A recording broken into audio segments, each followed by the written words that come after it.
జీవితంలో ఎవ్వరికి శాశ్వతం కాదు. ఎవ్వరు కూడా ఎవరికి శాశ్వతం కాదు. గత జన్మ రుణానుబంధం, గత జన్మలో ఉన్న రుణానుబంధంగా ఎవరితో ఎంత టైం స్పెండ్ చేయాలో వాళ్ళతో అంత టైం స్పెండ్ చేసేంత వరకే వాళ్ళు మన లైఫ్లో ఉండడమో, మనం వాళ్ళ లైఫ్లో ఉండడమో గత జన్మ రుణానుబంధం. ఆ రుణానుబంధం తీరిపోయిందంటే ఆటోమేటిక్గా వాళ్ళు దూరం అయిపోతారు. నువ్వు ఎంత ఏడ్చి గీ చేసినా, రచ్చ చేసినా, ఏడ్చినా, దుఃఖపడ్డా నీ టైం వేస్ట్ అంతే. నీ టైం వేస్ట్ చేసుకుంటున్నావు అంతే. రుణం తీరిపోయింది అని తెలుసుకో ఒక వ్యక్తి దూరం అయిపోతుంది. ఎవరైనా సరే, బంధువులైనా, అమ్మ అయినా, నాన్న అయినా, భార్య అయినా, పిల్లలైనా, భర్త అయినా, రుణం ఉన్నంత వరకే. కానీ భార్య, భర్త, పిల్లలు, అమ్మ, నాన్న వీళ్ళ విషయంలో మనం అక్సెప్ట్ చేయలేం. అందు గురించే రోజుల తరబడి ఏడుస్తాం, దుఃఖపడతాం వాళ్ళని చూస్తూ. కానీ ఆ రుణం తీరిపోతే మీరు ఎంత చేసినా వాళ్ళు మీతో ఉండరు.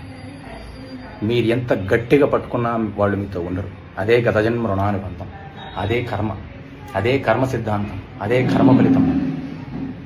మనం ఒకరి లైఫ్లో ఉండాలన్నా, ఒకరు మన లైఫ్లో ఉండాలన్నా గత జన్మ రుణం ఉంటేనే ఉంటాం.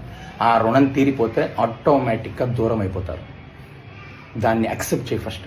అంతేగాని అదే ఏడ్చుకుంటూ కూర్చోవడం, జీవితాన్ని వేస్ట్ చేయడము, హింసించుకోవడము, శారీరకంగా, మానసికంగా లైఫ్ని నాశనం చేసుకోవడం. గత జన్మ రుణ